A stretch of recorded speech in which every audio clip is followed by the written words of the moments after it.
Welcome to A Train of Thought with your host, Austin Levin. And today we'll be talking about the top 10 strongest Jedi. This includes Jedi from Old Republic Legends and canon, aka the movies and TV shows. This does not include New Republic Legends. That's right, that means no Mara Jade or Kate Skywalker. With that said, let's begin.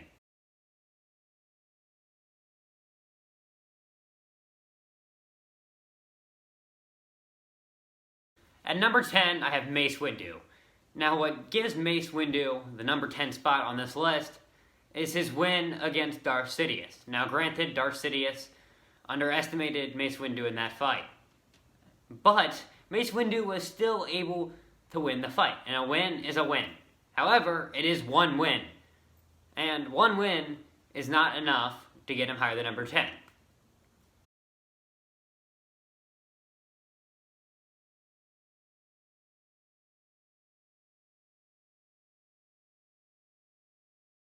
At number 9, I have Nomi Sunrider. Now, what makes Nomi Sunrider so awesome was her mastery of battle meditation, a skill that only Yoda was able to do in canon. She also was very good at fighting multiple opponents, or armies, which is a very impressive skill. What holds her back from being any higher on this list is her lack of experience against dark side users. Now, she may have fought the most powerful dark side user, Exar Kun, and won. But keep in mind, that was 400 to 1. 400 to 1. That is not a very fair fight. And if you want to be higher on this list, you need to be able to go toe-to-toe with any Sith Lord. She was not able to do that, therefore, she's not higher.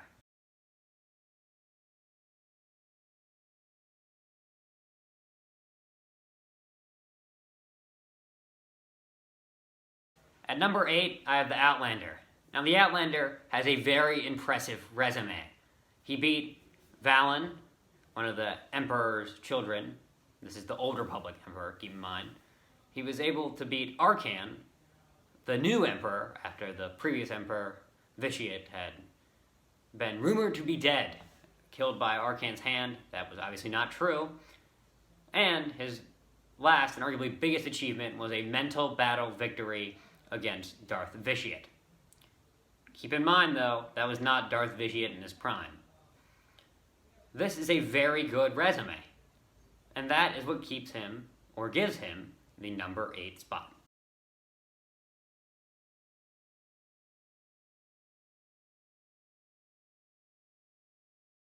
At number 7, I have one of my personal favorite characters, and that is Satele Shan. Now, Satele Shan is awesome due to her victory against Darth Malgus, another really awesome character. Darth Malgus was super powerful, and Satele Shan was able to beat him, arguably twice. That is very, very impressive. She also has killed numerous unnamed Sith. That is very, very cool.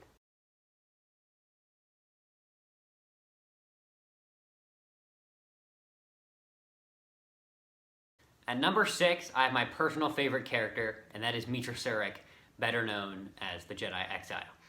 Now, in the KOTOR 2 plot, KOTOR 2 stands for Knights of the Old Republic, in case anyone does not know that, she was able to defeat 3 Sith Lords. And keep in mind, they were all very powerful Sith Lords.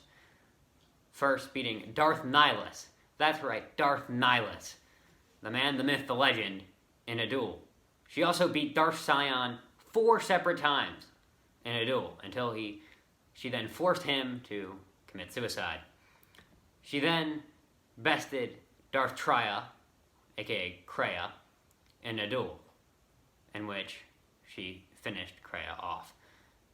Her other big win was against Atris when she changed into Darth Traya and fell to the dark side. She beat her and convinced her to fall back to the light side. This is the most impressive assembly of achievements on this list. So what holds her back from the number 1 spot? Well, it is what happens after the events of KOTOR 2. And that is when she went to go find Revan and duel the Sith Empire on their own turf. She finds Revan, who is being held hostage by Darth Nihilus. She teams up with Darth Nihilus's personal Sith assistant, basically, and Scourge. They duel Darth Nihilus, and they lose. That's right, one of the most powerful Jedi loses to Darth Nihilus. That's not acceptable when you want to be that high on this list. Her other achievements are what gave her this spot, but that is what holds her back. The other lapse that holds her back is when, after Revan was able to finish Darth Nihilus off, keep in mind, they went to fight the Sith Emperor himself, Darth Vitiate.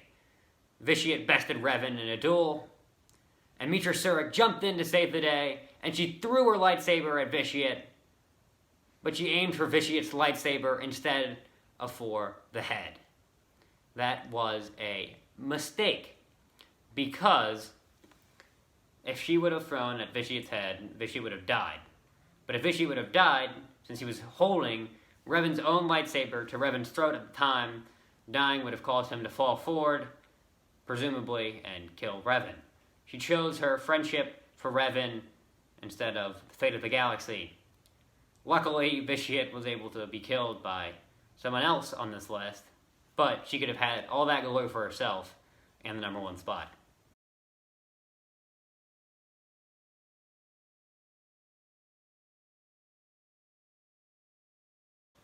At number 5, I have Galen Marek, aka Starkiller. Now, Starkiller is an awesome character, being able to beat Darth Vader and Emperor Palpatine in a duel. However, he had a pretty big brain fart, and that cost him a top 4 spot. Long story short, he beat Darth Vader in a duel and moved on to fight Palpatine. He then bested Palpatine in an epic duel. Palpatine was at his mercy, and then Palpatine gave Starkiller the whole mercy, if you strike me down, and with all your hatred, your journey to the dark side will be complete. You know the line. That was basically the drill. Palpatine's favorite quote. Starkiller bought it basically hook, line, and sinker in the sense of he will show mercy to Palpatine, and he will not join the dark side. That's great, but you could at least subdue Palpatine. Like, not just like walk away, or just like, I'm not going to even fight you anymore. Palpatine then just killed him because he's Palpatine, and Starkiller's legacy was kind of tarnished by that. Therefore, having that big of a brain fart isn't going to get you any higher on this list. So, number 5 for Starkiller. No higher, no lower.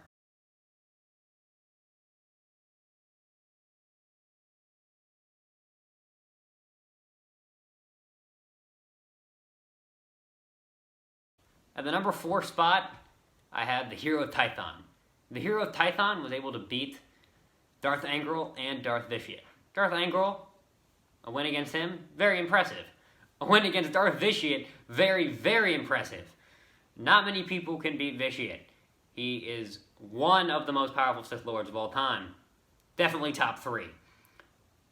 The Hero of Tython being able to defeat Vitiate, awesome.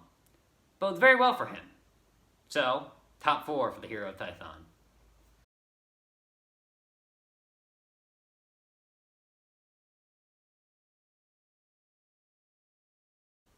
At the number 3 spot, we have Revan. Now keep in mind, this is Revan as a light side Force user. And those light side achievements, or Jedi achievements, are very impressive. Beating Mandalore the Ultimate, his former apprentice Darth Malak, who was very, very powerful, and beating Darth Malak's apprentice, Darth Bandit. He also was able to beat the great, the incredible Darth Nihilus, the same Darth Nihilus I mentioned earlier who was able to beat Meetra Surik, who was very, very powerful, as we already discussed. However, Revan did fall to Vitiate. But hold up, Austin. I remember the Hero of Tython was able to beat Vitiate. How come Revan is ranked above him? Well, it's very simple. Revan fought Vitiate closer to his prime than the Hero of Tython did. Now, the Hero of Tython still fought Vitiate closer to his prime than the Outlander. It's a pretty tough sequence of events.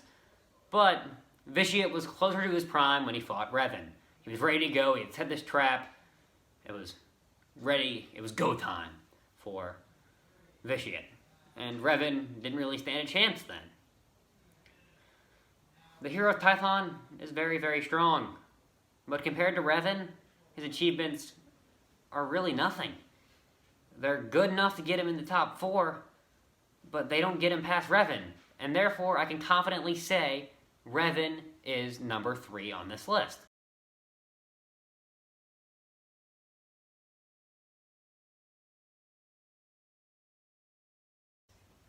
At the number 2 spot, I have Grandmaster Yoda.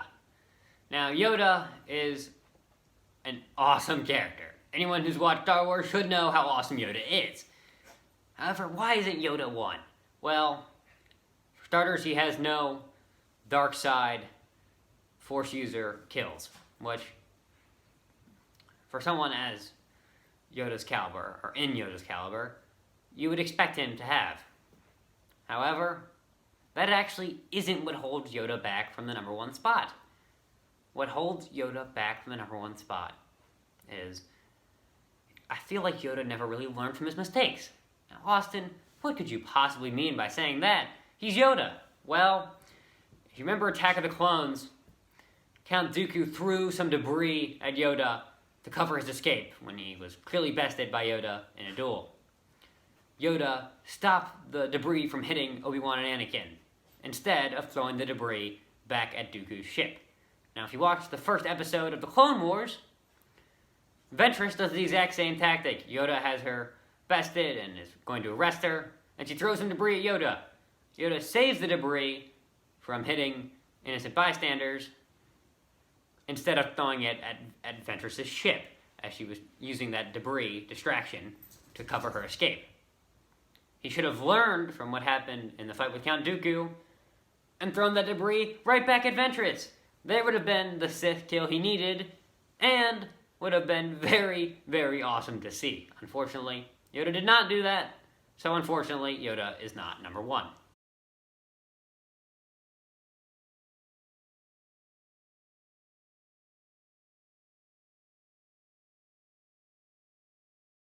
Number 1 spot, I have Luke Skywalker. I think a lot of you guys saw that coming after I said Yoda was at 2.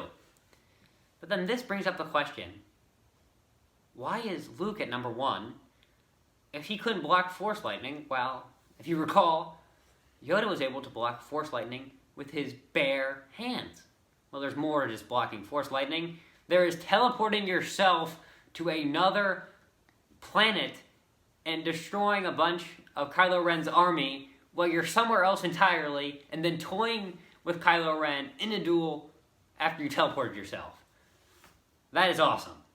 Not only is that awesome, that is, frankly, insane. I don't think Yoda would be able to do that. And also, Luke had no experience blocking Force Lightning. Well, Yoda probably did his research on Sith Lords, probably practiced. I don't know who he would have practiced with, but he would practice catching that Force Lightning. So, Luke gets the number 1 spot. He really earned it. He was able to beat Vader in a duel. He was able to teleport himself. Very awesome resume. So, Luke is the number 1 spot. Well, that concludes this A Train of Thought with your host, Austin Levin.